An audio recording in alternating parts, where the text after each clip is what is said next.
Taiko-niminen taideverkkokauppa on perusteilla. Onko tällaiselle kanavalle tarvetta, kysyntää?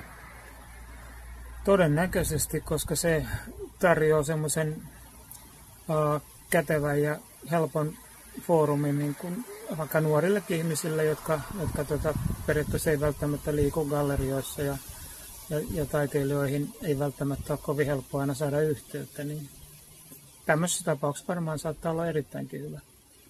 Minkälaista taidetta haluaisit laittaa esille? No tietysti voisin laittaa uudempia maalauksia, sitten myöskin näitä edellisiltä kausilta olevia töitä. Mulla on joka tapauksessa niin jonkin verran sellaisia töitä esimerkiksi, jotka ei ole ikinä aikaisemmin ollut missään esillä. Se on aika mielenkiintoista esittää niitäkin. Tuleeko yhtään ankkamaalausta? No, saattaa olla. Kyllähän mulla niitäkin on, että ei mitään estettä siihen kyllä.